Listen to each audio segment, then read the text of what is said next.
Hello, everybody. Welcome back to Oscar Buzz. We are doing SAG predictions. Normally, we do predictions live, but we decided not to do SAG predictions live because it would be boring because we have really nothing to say about this. Award season is kind of boring this year. There's really not that much going on. No, a lot of the bigger categories at least feel locked up. There's still some interesting conversation to be had when we do a final Oscar predictions about some of the tech categories and maybe some of the screenplay Potentially, categories. these two lead acting categories, if SAG Potentially, does if something SAG interesting, shakes but them up. If they don't, then it's just whatever. gonna be And easy. basically, all of the above the line categories are fairly locked up. I mean, to be fair, last year we did get all of the above the line categories right. So, Yeah. this will just be a second year of that. But it'll be interesting nonetheless, SAG. Hopefully, they shake it up a bit. We'll see. I think there's only one category where I really think that's likely. Every other category, I don't think bears any weight. I think we'll just be the obvious one, but we'll get into it. Probably. All right, let's get into it. All right, so Stunt Ensemble. I'm tired. Film Ensemble. It's just pretty easy. I mean, could we see a random upset of like Barbie or American Fiction? It's not 0% chance, but like it's like 1 or 2% chance. Like it's difficult when the Best Picture winner is also a massive ensemble with a lot of fun performances with 3 nominations at SAG. Like it just feels like an unbeatable possible winners. 2 possible winners, exactly. It just feels really unbeatable at this point. There's no reason to go for Barbie over Oppenheimer. There's no reason to go for American Fiction. And like again, could it happen? I'm not saying it's impossible, but but it would be weird. It would be an upset. It'd be quite a significant upset at this point in the race when Oppenheimer is just so dominant and is a massive ensemble to just go for it. I guess we should also say, since we aren't going to do predictions for PGA or whatever, but we're predicting Oppenheimer for PGA. Oh, yes, 100%. Okay, I'm going to go down to the bottom because actress and actor, the actual interesting go away Gold Derby. By the way, I'm not editing any of this because we're recording this literally night of because we're lazy, I guess. Yeah, pretty well. Stunt Ensemble, I mean, it's got to be John Wick. It's getting an actual category made because of it. Like, I don't exactly. I mean, it's not going to be Barbie. It's not going to be Guardians. It's not going to be Indiana Jones. The only other one that could maybe is Mission Impossible. When you've got John Wick right there, which is so heavily about the stunts, like Mission Impossible has other things that people love about that film beyond just it got other Oscar John Wick. Sound. Exactly. It is mostly wow, look at these cool fight scenes. And fair play to them. This is an award that they probably would deserve to win, in my book. Yeah, for sure.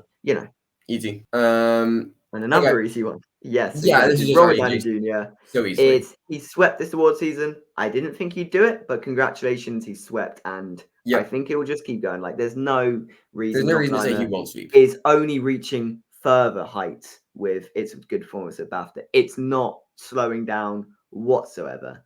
So yeah, there's really no competition there. Absolutely. Easy. Supporting actress. Even easier than that still. So easy. I've seen some people try to say Emily Blunt because SAG loves her. They aren't going to go against a sweep here. They just won't. No. Not when she's proved so just dominant this award season. Yeah. And when people seem to like giving her awards. Yeah. No. Again, just an easy one. This is why we didn't stream it because it would just be literally this. Actor. Okay, this is the only category that I think we disagree on. I'm predicting Cillian here. I just think that we're going to see Cillian like take this, win the Oscar. And I think that you would agree if Cillian wins Oscar. If Cillian wins, yes. Oh yeah. If Cillian wins here, he'll win the Oscar. But I find it weird in my head to think that both BAFTA, SAG, and the Oscars will all line up perfectly 4 for 4. Like, yes, it would have happened in the past, but I don't know. I think there's something about Paul Giamatti and rewarding him that people seem to really like, especially if you're already doing Oppenheimer for Ensemble, RDJ. There might be some cause. I know you are doing Divine Joe Randolph as well, but I know. Remember Everything Everywhere last year as well. Paul Giamatti. Exactly, there is that thing. There is that thing where that did manage to just take everything, but I'm not sure. I just think. I have a feeling about Paul Giamatti, and I think there's something in the air about wanting to vote for him. Whereas I think Oppenheimer, it's like we'll do the film, and I don't know. Cillian. I will say also if you think about like the best actor winners recently, they've all been like very publicly visible people, like with Will Smith, and then obviously. Last year with Brendan Fraser, right? They're very much like in the public eye, like TikTok was getting behind them. which is such a weird way to put it, but you know what I mean, right? Yeah. And like Paul Giamatti, he's a name, but like Cillian Murphy has been like the actor of the year as far as just like how people's conversation and the talk and the hype around him. Like I feel like he's very, very in the public eye. Maybe. I think what's interesting is that Cillian, it feels like you're giving another award to the film, where I think Paul Giamatti, there is a sort of more, you're giving it to the performance, not the film. And I feel like SAG will be more open to doing that, whereas BAFTAs, they would probably just be in line with Cillian Murphy, Oppenheimer. Sounds good to me. We love Oppenheimer everywhere else. I think SAG is a place that allows for these more passion picks and narratives to really take hold. Obviously, we'll get into the narrative discussion with the next category. I think that plays more of a factor, really, because Cillian and Paul both have narratives in their own right. I think Paul's is stronger, but they both have a narrative. Exactly. Right. And you can't say that with actress. Like, you can't say that with actress. You really can't. But yeah, I don't know. I just think SAG will be open to doing something like that's fair. Like, and again, I don't think it's impossible that it happens. I'm leaning Cillian. I just think it makes sense to me for Cillian. And I think even if Paul wins, I mean, obviously you have to play by ear. You have to see how the speech goes and everything like that. Because like we've had last year, like SAG is the last speech before the Oscar. And that obviously proved very important last year because SAG went 4 for 4. And this is another speech like as Oscar voting is just starting. It just started yesterday, I think. So I think it's gonna be really, really important, like these speeches and who wins. So if Paul wins, I think we have to reconsider. I think that we have to actually have a conversation about this category, but I don't know where I'd go. And same with Best Actress, which if we want to move on to that, I would say Best Actor. I think is the only one in my category in my mind that actually more people are going for Lily here. Interesting. I've never understood how these Golden Army things. Whatever. I don't really care that much. To be honest, but. Interesting. I would say the only thing about that is yes, narrative counts at SAG, but I also think showiness counts at SAG. Yeah, well, and this will be a really interesting example of we'll see what SAG cares more about. Really, the narrative, but it's a really subtle, understated performance. And like again, my favorite performance of the year. But then you have Emma, who has absolutely no narrative whatsoever, but is the biggest, showiest performance of the year. Yeah. And I just think SAG in this category, whereas like both Paul and Cillian were fairly on an equal level in terms of how showy or how restrained they were. I think this is a much wider gap, and I think it will just allow Emma Stone to win here. Like, yes, I think you could make the argument Lily Gladstone was very involved with the strikes. I think Annette Bening was also fairly involved with the strikes.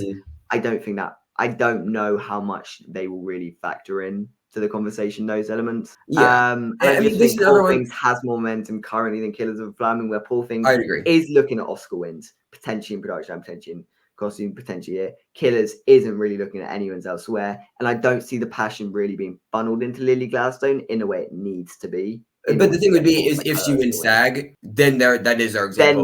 Then it can exactly. Then potentially it will kick off. I think I'd still be going Emma, even if Lily does take this one. I think it's similar where like I'd have to see the speech because I think that she gave like probably the speech of the night at the Globes, and if she comes out, gives like an excellent speech at SAG if she wins tomorrow, then then maybe we can have a conversation. I think that's actually close. I think for just our fun. For chaos, it'd be fun if Paul and Lily won, just so that way there'd be like actual conversations. Because obviously Cillian and Emma win, they're locked, they're winning, it's over. But if either Paul or Lily win, like you just kind of have to play by ear as far as like how the speech goes and everything. But I know leaning Cillian Emma. I know you're going Lily, Paul, and then no, I'm going Emma Paul. Sorry, yeah, sorry. But yeah, like I don't think a Lily win here is impossible. And again, if she wins. It's an interesting conversation for the Oscar. It isn't like Michelle Yeoh. Yes, they would have won the exact same awards, like literally exactly the same. It's kind of weird. Yeah, having to be. It doesn't feel the same. Though, well, because Michelle Yeoh had like a career. That was a career thing, and she was also the Best Picture winner.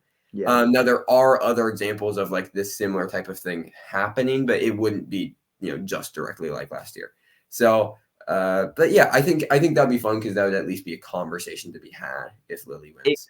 Exactly. I hope SAG do that, but I mean, we'll see. I guess tomorrow night we'll see. I'm just expecting Cillian Emma for it to be because like for how boring this award season would be, it would make a lot of sense if SAG, BAFTA, and the Oscars all just went 4 for 4 with each other for the acting category. But I feel if anywhere's going to throw a bit of spice into this, it would be SAG. Like SAG don't mind. I mean, we saw with the nomination, obviously Annette Bening did carry over somehow. but Penelope Cruz, like they will throw a bit of spice into there. So we'll see. I'm predicting Emma and Paul. It could very well be Lily and Killian. Yeah, I forgot that they didn't nominate Sandra Hiller. What losers? Yeah, exactly. Yeah, no, ridiculous. But yeah, anyways, that's SAG. Short little video. We didn't, again, there's just not that much to say. But hopefully you enjoyed this non-edited little thing that we're doing tonight. And I don't know, SAGs. I don't think we're going to do a live stream because we can't be bothered, but we will do a reaction. We will do a reaction. Will do a reaction. We'll look at them. But considering 4 of the awards are pretty much locked up and the lead categories could just be very obvious. Yeah. It isn't. I don't really want to sit through 2 hours.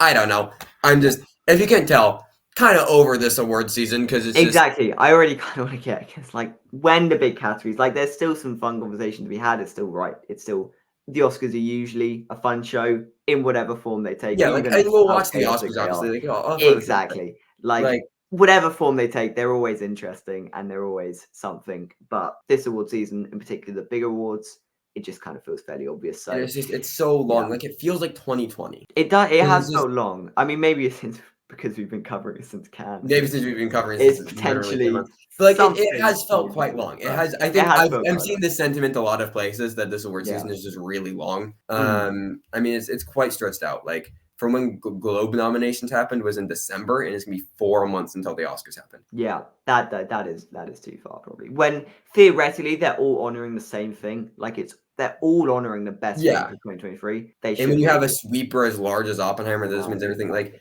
it's boring. Like again, and it's also all the winners are good. Like there's nothing to be mad about. Like Oppenheimer, great winner. Anatomy of Fall and Screenplay, gonna love when yes, whoever wins these lead acting categories, whatever combo of the 4, all 4 would be brilliant, excellent winners. So it's just like I don't know. This award season's just boring, but we'll still look at the SAG Awards, and then we probably won't do anything else with awards on the channel until just Oscar final predictions and the Oscars. And then we get to move on to next year. And then we'll do early predictions and then park them from our mind until, well, Cannes, which is not actually that long in the future, to be fair. Yeah. But anyways, we'll see you guys tomorrow for SAGs. But until then, thank you everybody for watching. Stay safe and goodbye.